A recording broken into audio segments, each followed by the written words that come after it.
Assalamualaikum warahmatullahi wabarakatuh. Jumpa lagi dengan para calon mahasiswa Indonesia tahun 2023 dan juga calon wali mahasiswa ya tahun 2023, para orang tua yang punya anak di usia SMA. Ini saya mau mengabarkan siaran pers ya, atau pers rilis yang terbaru terhangat karena ini baru dirilis eh, hari ini ya, 7 September tadi di pukul 9 pagi kalau nggak salah. Pak Nadiem selaku Kemendikbudristek Dikti, Kementerian Pendidikan, Kebudayaan, Riset dan Teknologi itu meluncurkan sebuah kebijakan baru terkait apa ini? Transformasi seleksi masuk PTN menjadi lebih holistik, inklusif dan transparan. Ada perubahan terkait dengan jalur-jalur masuk perguruan tinggi negeri tahun depan, dan juga pola-pola seleksinya itu berubah. Kita akan simak, saya akan bacakan pelan-pelan terkait dengan arah perubahan yang digagas oleh Pak Menteri, dan ini bisa jadi regulasi ini akan berlaku tahun 2023 atau mungkin juga baru berlaku tahun 2024. Jakarta 7 September 2022, hari Rabu ini ya. Ini saya langsung bacakan di alinea kedua.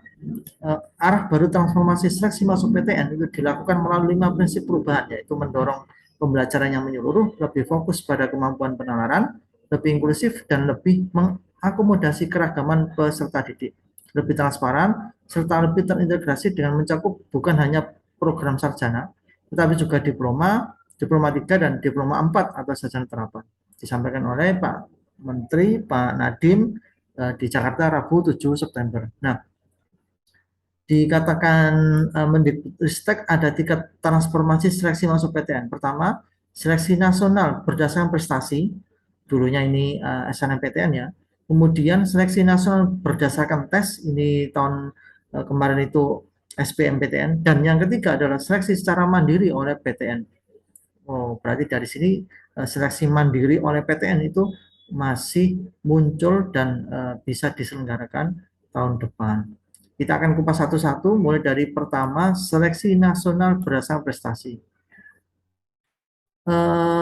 Ketentuannya sebagai berikutnya. Pada seleksi nasional berdasarkan prestasi, Mendikbudristek menjelaskan bahwa seleksi akan berfokus pada pemberian penghargaan tinggi atas kesuksesan pembelajaran yang menyeluruh di pendidikan menengah. Hal ini dilakukan melalui ini ya, yang paling penting ini, pemberian bobot minimal 50% untuk rata-rata rapat seluruh mata pelajaran. Jadi bobot nilai mapel untuk seluruhnya itu dibobot minimal 50%. Dengan pembobotan yang tinggi ini diharapkan peserta didik terdorong untuk berprestasi di seluruh mata pelajaran secara menyeluruh atau holistik. Sedangkan pembobotan sisanya maksimal 50% diambil dari komponen penggali minat dan bakat. Jadi 50% nilai rapot, 50% dia jadi ya, dia jadi minimal 50% nilai rapot, 50% maksimal diambil dari minat dan bakat. Nah, nanti ini akan dikelola oleh biasanya satuan pendidikan masing-masing menggunakan formulasi berapa. Hal ini bertujuan agar peserta didik terdorong untuk mengeksplorasi minat dan bakatnya secara lebih mendalam. Dengan demikian, peserta didik didorong untuk fokus pada keseluruhan pembelajaran serta menggali minat dan bakatnya sejak dini. Eh, Berikutnya ini, seleksi nasional berdasarkan prestasi. Nah, ini juga poin penting ya. Menggantikan seleksi nasional masuk PTN atau SNMPTN. Jadi seleksi nasional berdasarkan prestasi menggantikan SNMPTN tahun kemarin. Jadi kalau SNMPTN itu menggunakan nilai rapor mapel tertentu, ada 6 mapel kalau tidak salah. Sedangkan yang seleksi nasional berdasarkan prestasi tahun depan itu 50% diambil dari nilai rapor seluruh mata pelajaran minimal ya, kemudian maksimal 50% dari hasil prestasi minat dan bakatnya.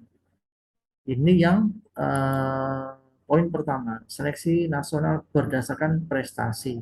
Yang kedua, seleksi nasional berdasarkan tes. Kalau tahun kemarin itu tes UTBK, SBMPTN. Bagaimana dengan tahun depan? Nah, ini transformasi seleksi nasional masuk PTN yang kedua adalah seleksi nasional berdasarkan tes. Nantinya, seleksi akan berfokus pada pengukuran, nah ini juga sangat penting, pengukuran kemampuan penalaran dan pemecahan masalah. Jadi yang diukur itu tes potensi skolastik sepertinya. Jadi pengukuran kemampuan penalaran dan pemecahan masalah. Sebelumnya, pada jalur seleksi SBMPTN tahun kemarin ya, ujian dilakukan dengan menggunakan banyak materi dari banyak mata pelajaran yang secara tidak langsung memicu turunnya kualitas pembelajaran dan peserta didik kurang mampu menjadi lebih sulit untuk dapat sukses pada jalur ini. Nah, ditegaskan di sini kali ini berbeda. Dalam seleksi ini tidak ada lagi tes mata pelajaran. Wah, ini luar biasa ini. Sudah tidak ada lagi TKA, tes kompetensi akademik yang berbasis mata pelajaran. Tetapi, ya inilah ditegaskan kembali, tetapi hanya tes skolastik yang mengukur 4 hal, yaitu potensi kognitif, penalaran matematika, literasi dalam bahasa Indonesia, dan literasi dalam bahasa Inggris. Ya, ini sudah ditegaskan sangat jelas di sini bahwasanya untuk tes UTBK tidak ada tes kompetensi akademik berbasis mapel, tapi hanya tes potensi skolastik yang mengukur 4 hal, yaitu potensi kognitif, penalaran matematika atau numerasi, biasanya literasi bahasa Indonesia dan literasi bahasa Inggris. Soal pada seleksi ini akan menitik beratkan kemampuan penalaran peserta didik, bukan hafalan. Ungkap Mendikbud Ristek. Luar biasanya terjadi perubahan yang sangat signifikan ini berarti nanti untuk alat tesnya. Dengan demikian, Mendikbud Ristek mengatakan bahwa skema seleksi menjadi lebih adil dan setiap peserta didik memiliki kesempatan untuk sukses pada jalur seleksi nasional berdasarkan tes.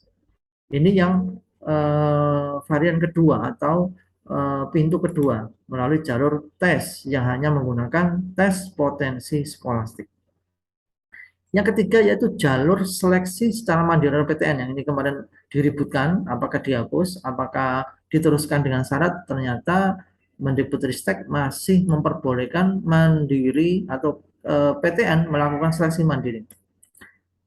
Dijelaskan di sini berikutnya mekanisme ketiga dalam transformasi seleksi masuk PTN adalah melalui seleksi secara mandiri oleh PTN. Pada jalur ini pemerintah mengatur agar seleksi diselenggarakan secara lebih transparan dengan mewajibkan PTN untuk melakukan beberapa hal sebelum dan setelah pelaksanaan seleksi secara mandiri. Apa itu?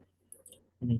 Sebelum pelaksanaan secara mandiri, PTN wajib mengumumkan beberapa hal, antara lain jumlah calon mahasiswa yang akan diterima di masing-masing prodi, ini kuota ya. Kemudian metode penilaian calon mahasiswa yang terdiri dari tes secara mandiri, kerjasama tes melalui konsorsium perguruan tinggi, biasanya kemitraan, memanfaatkan nilai dari hasil seleksi nasional berdasarkan tes, hasil tes UTBK, dan atau metode penilaian calon mahasiswa lainnya yang diperlukan, serta besaran biaya atau metode penentuan besaran biaya yang dibebankan bagi calon mahasiswa yang lulus seleksi. Jadi sebelum tes itu kampus harus satu mengumumkan kuota masing-masing prodi. Yang kedua apa alat tesnya, alat ukur. Yang ketiga penentuan biaya jika nanti ada mahasiswa yang lulus seleksi. Lebih lanjut disampaikan Mendikbud sesudah pelaksanaan seleksi secara mandiri, PTN diwajibkan mengumumkan beberapa hal, antara lain jumlah peserta seleksi yang lulus seleksi dan sisa kuota yang belum terisi. Kemudian ada masa sanggah selama 5 hari kerja setelah pengumuman hasil seleksi dan tata cara penyanggaan hasil seleksi. Jadi masyarakat diberi waktu 5 hari untuk masa penyanggaan atau mungkin nota keberatan jika ada bukti-bukti ketidakjujuran di dalam tes mandiri yang dilakukan oleh PTN. Nah, ini adalah 3 jalur masuk perguruan tinggi tahun depan yang hari ini diumumkan oleh Pak Menteri. Satu, jalur prestasi sekolah menggunakan nilai rapor semua mapel minimal 50%, kemudian maksimal 50% bobotnya adalah seleksi apa itu prestasi bakat minat. Kemudian yang kedua adalah berbasis tes ya, berbasis tes yang hanya menggunakan tes potensi skolastik. Kemudian yang ketiga jalur mandiri oleh PTN, tapi dengan syarat harus transparan, akuntabel dan berkeadilan. Nah, nanti terakhir ini ada namanya pelibatan masyarakat untuk transparansi dan akuntabilitas proses seleksi. Ini diserahkan kepada masyarakat untuk memantau dan mengawasi. Baik, ini mungkin informasi yang bisa saya sampaikan. Silakan memberikan komentar kira-kira dengan kebijakan ini apakah lebih menguntungkan calon mahasiswa di mana mereka tidak perlu lagi ikut les misalnya, atau anak-anak yang sebelumnya itu tidak berkesempatan untuk mendapatkan bimbingan belajar materi tertentu, dengan adanya tes yang model hanya TPS saja, itu mereka akan lebih kompetitif. Silakan beradu argumen di kolom komentar, nanti kita diskusi di kolom komentar mana kira-kira pola-pola yang nanti bisa menjadikan arah pendidikan kita lebih baik. Apakah dengan kebijakan ini akan memperbaiki kualitas hasil calon mahasiswa yang bakalan diterima di PTN.